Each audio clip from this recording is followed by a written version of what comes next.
Okay,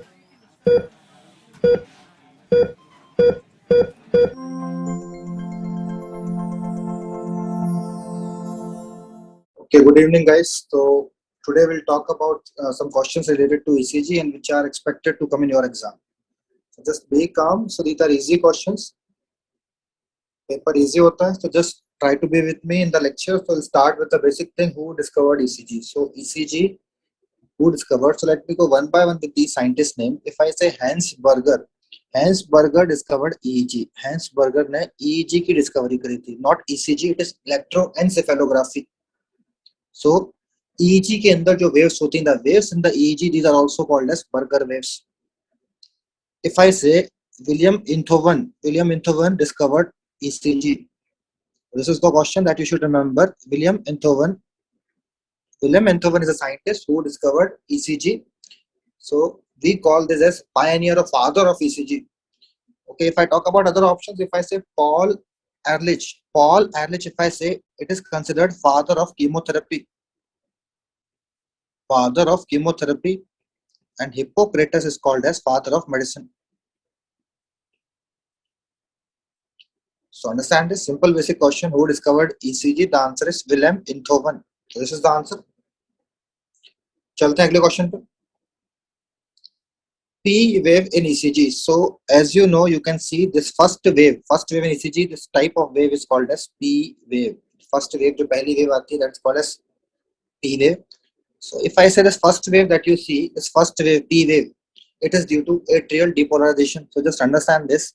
Whenever there is atrial depolarization, you will see P wave. Atrial depolarization के बाद, after this you will see ventricular depolarization. Whenever you will see ventricular depolarization, then understand this, you will see QRS. This QRS complex, you will notice, this is QRS complex जो आ रहा है, that QRS complex is due to ventricular depolarization. Then understand this, the third wave you will see T wave. T wave is due to ventricular repolarization. T wave, you will notice this T wave, this is due to ventricular repolarization. Last, in some ECG, you will notice there is repolarization of papillary muscles. Because of the repolarization of papillary muscles, you will notice there is one more wave. That wave is called U wave. So understand this. This wave you will see sometime in some ECG. We call this a U wave. So if I label this ECG strip like this, this will be your P, Q, R, S, T, and U. So understand this once again. एक बार फिर समझ लीजिए. If I say P wave is the first wave, and this represents atrial depolarization. Atrial depolarization. If I say QRS, is QRS, complete QRS. This is due to ventricular depolarization. Ventricular depolarization. Then you will notice T wave. This T wave is due to ventricular repolarization. And sometime in some ECG, not in all ECG, you will notice there is repolarization of papillary muscles.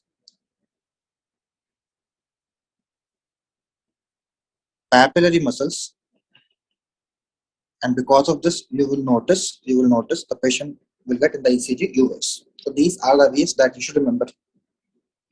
चलते हैं अगले question पे. ECG machine run a standard rate. This is the basic question, easy question, just one liner type of question that you should know. The basic standard rate you will see that is 25 mm per second. This is 25 mm per second. This is the basic rate. So if I say in one small box, if I say some more questions that they can ask in exams, you can see one small box that is equal to 0.04 second.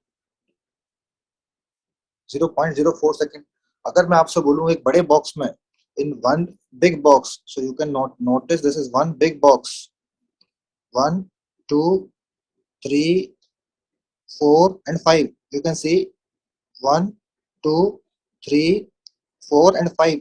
So this one small box is equal to 0.04 second. So you can notice these are, if I label this 1, 2, 3, 4, 5. 1, 2, 3, 4, 5 means if I ask you in one big box, अगर मैं आपसे पूछूं one big box, how many square, how many box you can see? You can see 5 small box.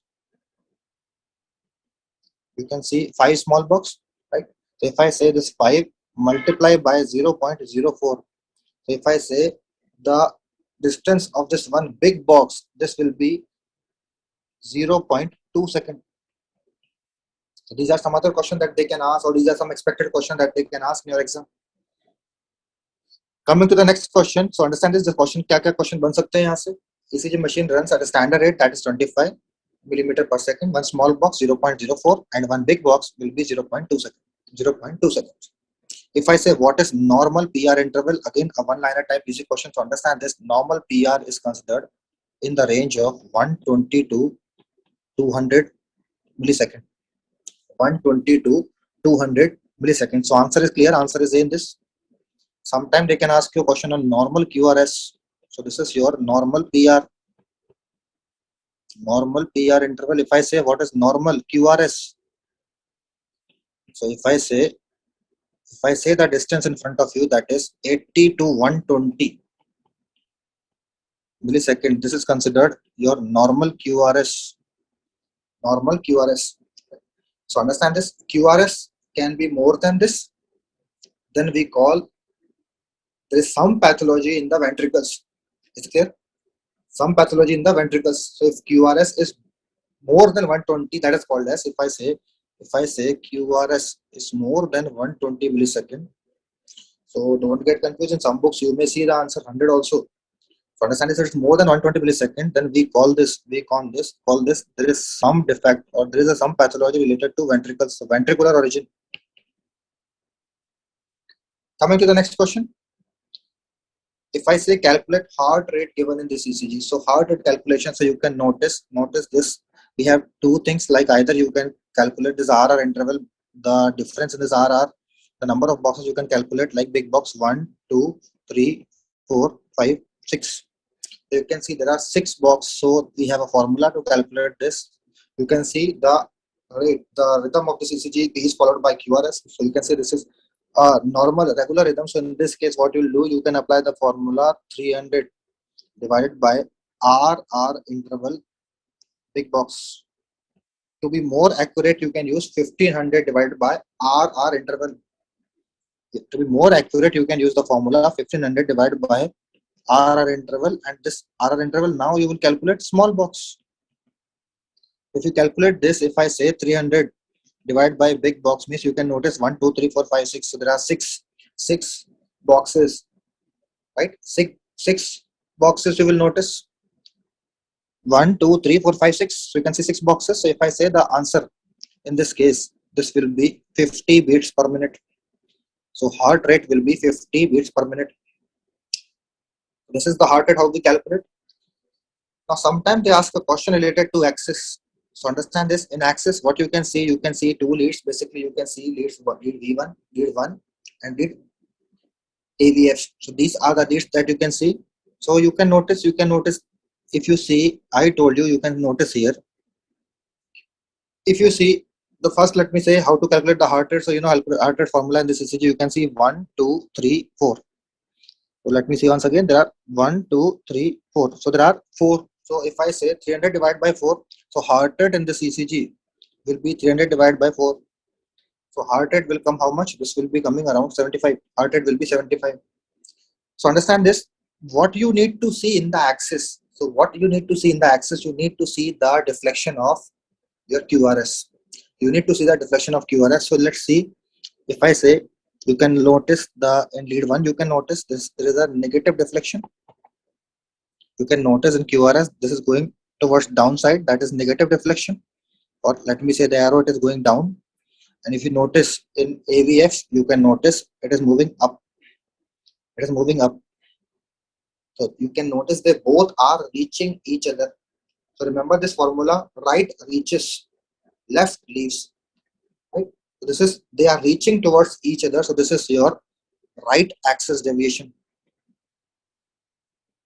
Right axis deviation. So this I have discussed in detail in the normal lectures.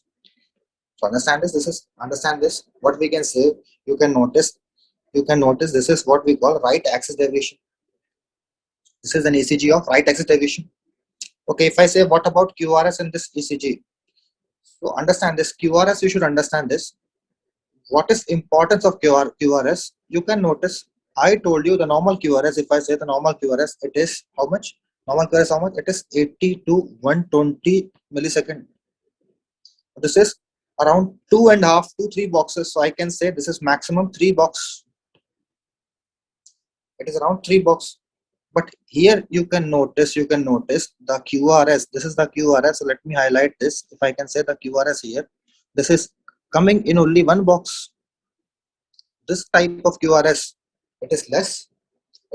So understand this. This is what we have. We call it, this is narrow QRS. So this question just I made intentionally to explain you about the other ECG findings. So understand this. This is a normal QRS. This is a narrow. So this is the narrow QRS.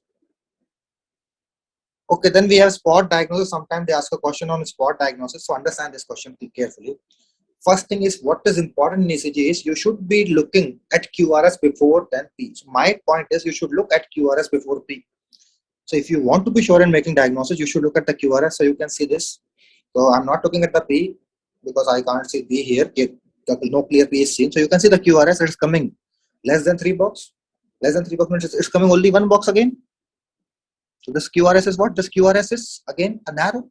So just I can figure out the answer. Understand this. This is a narrow QRS. So I don't know what is the answer, but I can say this is a narrow QRS, right?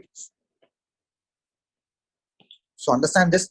It can be a narrow QRS or narrow complex QRS. So understand this. This narrow complex QRS you can see whenever there is a problem above the ventricles. Above the ventricles means the problem is somewhere in the atrium. So we call them supraventricular arrhythmias. So these are supraventricular arrhythmias. There is no problem in the ventricles. If I say wide QRS, means that is more than 3 boxes, more than 120 millisecond or more than 3 boxes. This is wide QRS. More than 120 millisecond, or I can say 3 box. Then I can consider the pathology somewhere in the ventricles, means there is some pathology related to the ventricles. So why I am telling you this, how to approach a question, understand this. In this ECG you can see there is some pathology. So if I tell you to calculate the heart rate, you can say calculate the heart rate. They are coming around 2 boxes. 2 boxes means heart rate will come close to 150. Heart rate is coming close to 150 means there is an arrhythmia. Am I clear? There is an arrhythmia. So understand this. In angina, you will see classical ST elevation or some changes in the T segment, ST segment or T waves. So angina is not the answer. I told you this is QRS is narrow. So ventricle pathology are ruled out. So there is no ventricular pathology. This is no ventricle problem. Now we have 2 options: AV block and atrial flutter. AV block means atrioventricular. There is again some ventricle word is coming. So ventricle problems are ruled out. The answer will become atrial flutter. So this is sometimes you can mark the answer when you are even not knowing anything. So understand this, you are knowing now, but you should be knowing. Narrow QRS means supraventricular. This can be seen in some conditions, like you can see this in atrial flutter.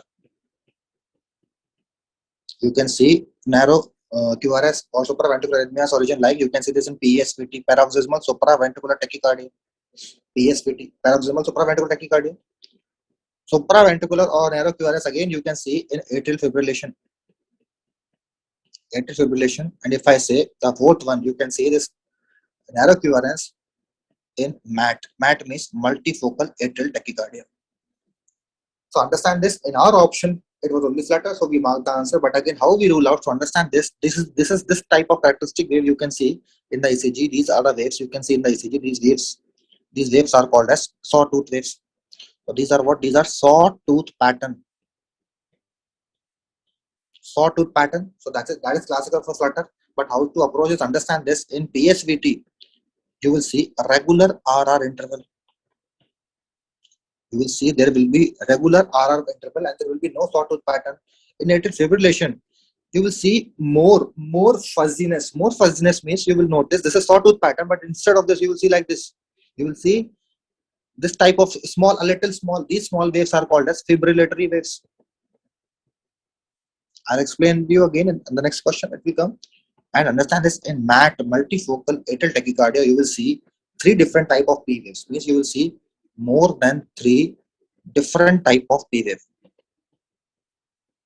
More than 3 different type of P waves. For this, you will notice more than 3 different type of P waves. Okay, coming to the next ECG, let us see one by one. You can approach this simple question. These are very easy questions. So if I say identify the given ECG, so you can notice again now, you can notice what you need to focus. I told you focus on QRS. So if you focus on QRS, see QRS. If you notice the QRS, this is coming bigger, right? If you notice, this is what QRS. So if you focus on QRS, what you can notice? You can notice this is broad QRS. But along with broad QRS, you will notice the QRS is getting broader. QRS is broad, QRS is broad. When QRS is broad, along with this, you will notice there is no visible waves. So understand this one by one. There is a broad QRS and there is no visible P waves. So I can say there is no P waves. P waves are also not visible in atrial fibrillation and flutter. Sometimes they are also not visible in flutter. But in atrial flutter, I told you there will be narrow QRS. You can notice there will be narrow QRS like this. So understand this, atrial flutter answer is ruled out. MI, you will see ST segment elevation. So that is classical. I think many of you are already knowing this. MI is ruled out. Torsades pontis, I'll tell you a little later. So understand this is what we call this. This is what we call this is broad QRS with no visible P waves. This is your ventricle origin. So just I can say here, I want to tell you like you can see wide or broad QRS means the problem is where in the ventricles. Means the problem in the ventricles. Wide QRS means it is telling you there is some problem with the ventricles. When you notice some problem with the ventricles, then it can be what? It can be a problem like it can be ventricular tachycardia, right? It can be ventricular tachycardia. It can be torsades. It can be torsades. And third thing, it can also be your ventricular fibrillation. So fibrillation means ventricular fibrillation means again you will see fibrillatory waves. You will see fibrillatory waves, right? In ventricular fibrillation, you will see this type of fibrillatory waves, and you will notice there will be unidentifiable QRS. Means you will not know where is the QRS. So that I'll tell you later on. There will be unidentifiable QRS.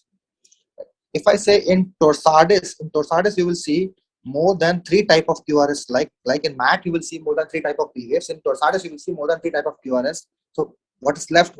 You can see there is no visible P waves, and this is you will see. But if you notice the PR interval, if you notice the RR interval, sorry, not PR interval, RR interval, this is becoming regular. So this is what we call this ventricular tachycardia. So this is the ECG of ventricular tachycardia.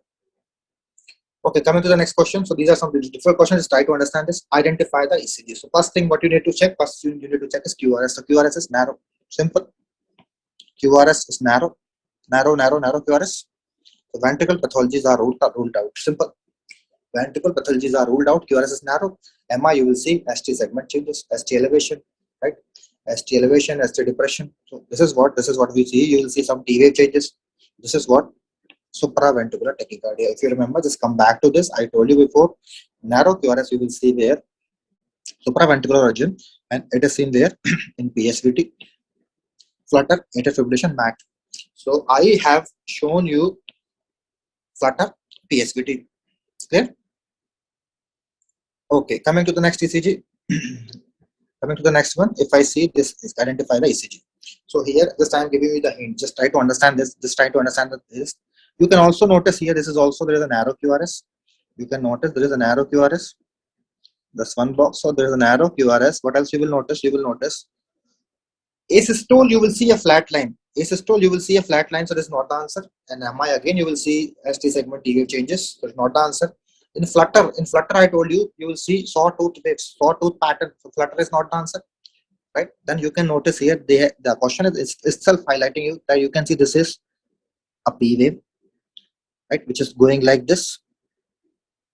You can see the second P wave, which is a normal P wave, and you can notice a third P wave like this. So you can see 3 different pattern of P waves and 3 different pattern of P waves. Here you will see. Just come back to our thing. This you need to write down if you have not written. So I have told this in the normal video. So understand this. This is more than 3 P waves. That is called MAT, multifocal atrial tachycardia. So this is an ECG of MAT, multifocal atrial tachycardia. Okay, coming to the next ECG. If I say what you can notice again. You can notice narrow QRS. Simple. Again, you can notice narrow QRS. So see, MI, ST segment T wave, some changes you will notice. Torsades and ventricular fibrillation. Torsades and ventricular fibrillation, these are problem of the ventricles. And I told you narrow QRS. When you will notice narrow QRS means it is a problem of atrium. And these waves which you notice here, these are called as fibrillatory waves. So you will see these are called fibrillatory waves, and you will notice along with fibrillatory waves, you will see there is no visible P waves. Can you see P waves? No visible P waves. So there is no visible P waves. So this is what we call atrial fibrillation. So remember this question they ask generally in exam. P waves are absent in atrial fibrillation. In which drug toxicity this type of ECG is seen? So understand this. This type of, you can see the QRS is broad. QRS is broad means there is some problem in the ventricles. Right? When QRS is broad means there can be ventricular premature ectopic beats, ventricular tachycardia, there can be ventricular fibrillation, right? And there can be torsades. That is more than 3 different type of QRS. If you notice in the ECG, more than 3 different type of QRS. So this is what we call this torsades. And torsades de Pontes can occur in a patient. You will see torsades de Pontes can occur whenever you give a high dose of digoxin. Sometimes due to digoxin overdose, patient can develop torsades. Right? Okay, coming to this ECG, if I say how to diagnose this ECG, so you now understand this. Now QRS is broad. You can notice QRS is coming broad. So means pathology is somewhere in the ventricle. So let me rule out atrial pathology. So atrial pathologies are ruled out. PSVT is also atrial pathology. So atrial pathology is ruled out. Torsades, I told you more than 3 different type of QRS. So torsades will look like this. So you can notice torsades will look like this. And so this is your, again, some fibrillatory waves, but this is not atrial fibrillation. This is your ventricular fibrillation. So this is about your arrhythmias, which I have covered, right? So basically tachyarrhythmias, which I have covered, narrow and broad QRS based on this. If I say the next one, diagnose the given ECG, that is pretty simple. So this is, you can see, this is called a flat line that is considered asystole. So this is your asystole. Right? AV block will discuss subsequently. So understand this. Now see this ECG. Okay, so answer is already given. So try to understand this. Just calculate the heart rate. If you calculate the heart rate in this ECG, you will see, calculate the heart rate. 1, 2, 3, 4, 5, 6, 7, 8. So if you divide 300 divided by 8, so this will be coming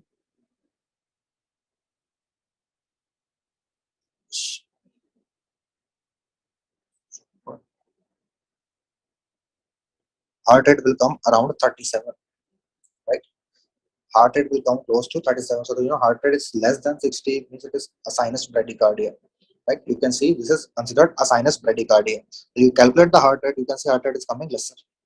How to calculate? 300 by RR interval. To be more accurate, what you can do, you can calculate the small box like this. Small box you need to calculate. If you calculate the small box, then the formula will be 1500 divided by small box. One big box is having 5 small box. Okay, if I see this ECG, you can notice again sinus tachycardia. How to tell the sinus tachycardia? You can notice this is the patient. You can notice there is 1 box, 2 box, 1 box, 2 box. So if I say 300 divided by 2 box, so this will come 150. So heart rate in this will be 150 beats per minute. So this is your 150 beats per minute, right? Am I clear? 150 beats is sinus tachycardia.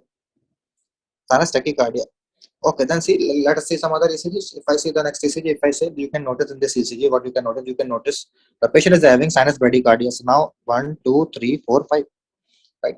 300 divided by 5. So you can notice the patient is having bradycardia, right? And if you notice the PR interval, PR interval is more than 300. When PR interval is more than 300, this is called your first degree AV block. So PR interval is prolonged. There is prolonged PR interval, right? There is a prolonged PR interval means origin of P to origin of QRS. The PR interval, you can notice this PR interval is prolonged, right? Okay, so understand this. In second degree AV block, we call this Vanke back phenomenon. So second degree AV block, you can notice this is your progressively increase in PR. So this is first PR is increased more, right?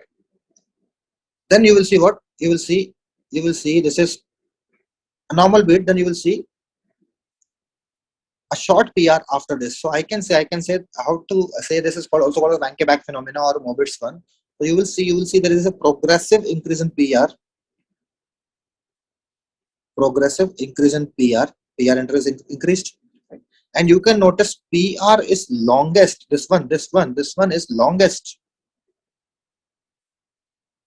before drop beat. This is your drop beat, right? This is your drop beat, right? Which is longest, and then ultimately you will notice PR is also shortest after drop beat. This type of finding you will see where in second degree AV block, that is Mobitz 1 or Ranke-Back phenomenon. Okay, then understand this next question. If I say you will notice this here. If you can notice, there is a constant PR, right? So you can notice some beats are conducting. You can notice this is like constant PR in those beats which are fully conducting. That is, I can say there is a constant PR. PR will be constant in conducted beats. Right? And along with this, you will notice intermittently. You will notice these are non-conducted beats. Means only P wave you will see. So along with this, you will notice intermittent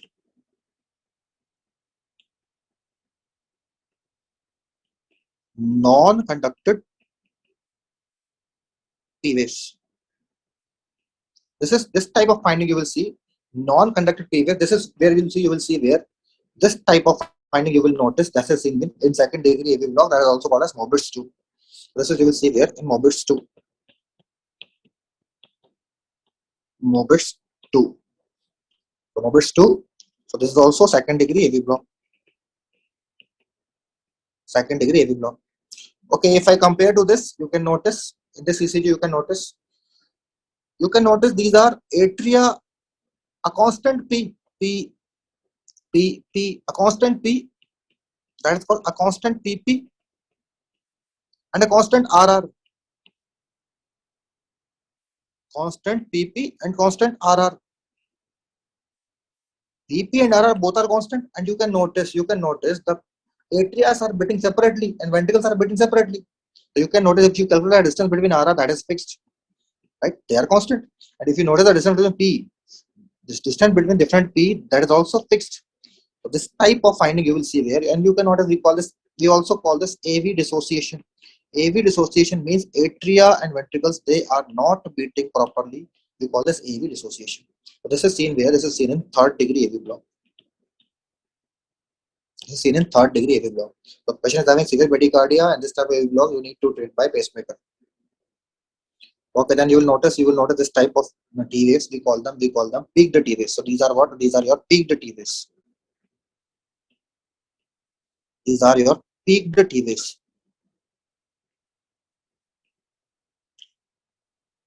Peaked T waves, right? Peaked T waves, or we also use the term tall T waves. The question they ask in exam is in which electrolyte abnormality you will see tall T waves. That is whenever potassium is increased. That is hyperkalemia. So tall T waves we see where in hyperkalemia. If you compare these T waves, right? If you compare these T waves with these T waves which I am mentioning now, to understand this, these T waves you can see they look like a tent. They look like a tent, right? They look like a tent. So this type of T wave, what we call this? We call this type of T wave as hyperacute T wave. Both are tall, but one is just tall. This is hyperacute. Hyperacute T waves, understand this. These are seen where sometimes you can see these where in a patient of angina, or these are early sign of MI. So understand this is hyperacute T waves. They come before ST elevation and MI. So you can see in angina or MI. This is hyperacute T waves. Okay, so understand this. They'll give you this type of question. So how to interpret this question? To understand this, you can see QRS. QRS, if you notice, QRS is almost close to normal. So it is not looking like an ECG of any arrhythmias. So in arrhythmias ECG, you will see QRS will be changed. If you notice P waves are also coming okay type, so not a much difficulty. Just try to focus. If you see by looking this ECG, you're straightforward. Your attention is going where? Your attention is going where? In V2, this is what? This is your hyperacute waves. You will see V2. you will see this is what we call this ST elevation. ST elevation you will notice in V3, in V2, in V4, right? So I can say this patient is having ST elevation. So just see once again, this is what we call ST elevation from S to T, V2, V3, V4. So you'll see ST elevation in V2, V3, V4, right? Am I clear? ST elevation, some ST elevation you can also see in lead 1, right? Am I clear? Am I clear in lead 1? And you can also notice this changes where in AVL. So these are ST elevation. What else you will notice? You will notice the reciprocal change. Reciprocal change you will see in lead 3. So let me see the lead 3. In lead 3 you will see ST depression. So I can say there's ST elevation in lead 1,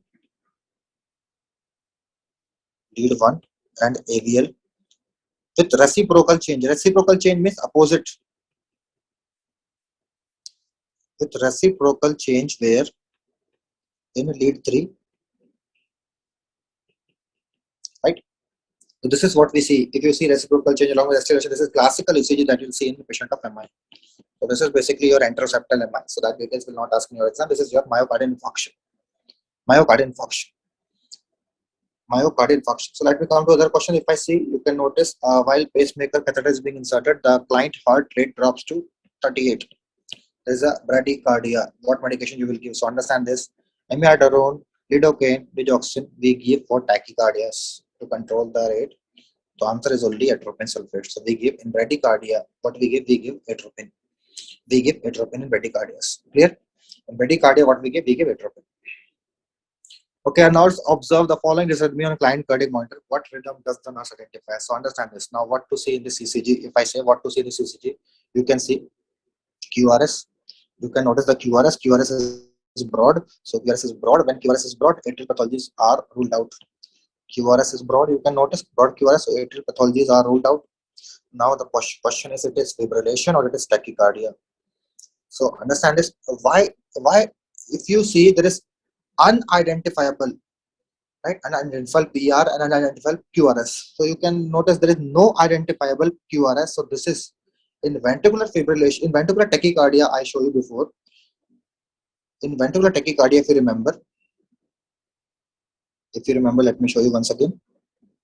In ventricular tachycardia, what you will notice. So try to compare this ECG again.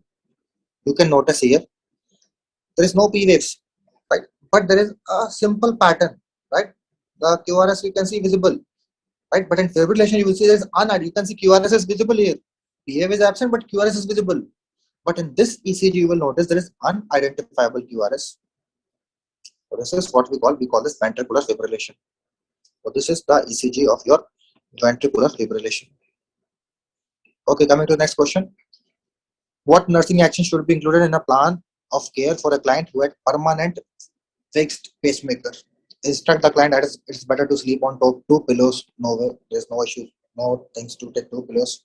Encourage client to reduce activity from former levels. That is also we can do that. Teach the client to keep daily accurate record of pulse. That is also we can give. Inform the client that pacemaker function when the heart rate drops below a preset rate. No, pacemaker will always function. So understand this. What is the question they're asking? What nursing action should be included? Right. So understand this. The nursing action is you should teach the client. Option B is also good, but we have to choose the single best answer. So understand this. सबसे अच्छा answer क्या होगा? सबसे best answer क्या होगा? You will notice a permanent pacemaker is fixed. So you should teach the patient that you should always keep a track on your pulse. That is to keep a daily accurate record of the pulse. Okay, a client is receiving continuous ECG monitoring while intermittent medication is being administered for premature ventricular complex. So some medication they have given. So what dysarrhythmia does the nurse see? So basically they're asking you look at the ECG and tell me the arrhythmia. So understand this. In this question, what you can see QRS is narrow or wide? Wide. QRS is wide, right?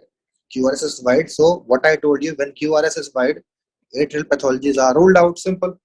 Now ventricular fibrillation, ventricular tachycardia. Can you see fibrillatory waves? No, there is no fibrillatory waves. So this is also not the answer. So answer will become ventricular tachycardia. Simple. ECG is very simple.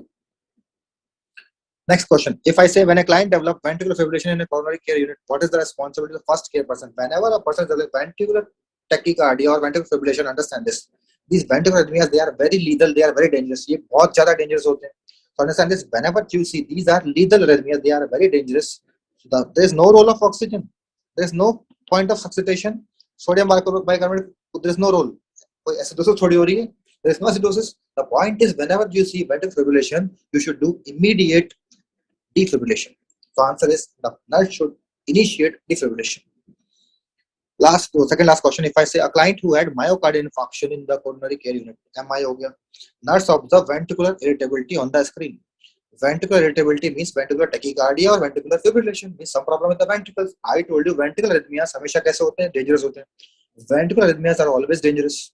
So what you should do to understand this, we have 4 classes of drugs like anti-arrhythmic drugs. There are 4 main classes, class 1, 2, 3, 4.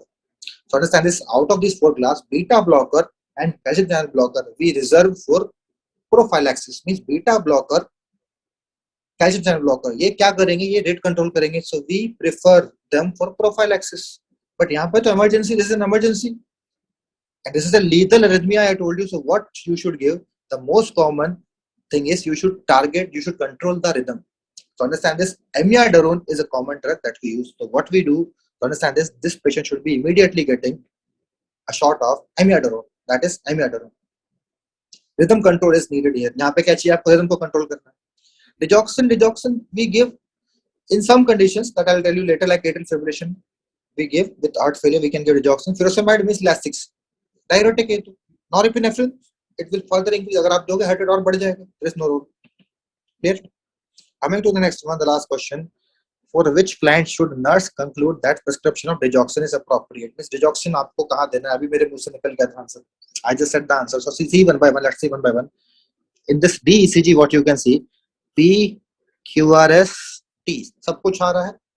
Let me zoom this. P, QRS, T. So this is ECG. Where you can see, you can notice heart rate is key. If you calculate RR interval से calculate करोगे heart rate, if you calculate the heart rate will come less. So this is what. But P is there, QRS is there. So this will be your sinus bradycardia. Sinus bradycardia. Bradycardia में अगर आप digoxin दे दोगे तो patient मर जाएगा. उससे तो और हार्ट रेट कम होगा. तो digoxin, remember here, digoxin is contraindicated. Digoxin is contraindicated. इसमें क्या देना है? इसमें तो atropine देना है. You have to give atropine. I told you now.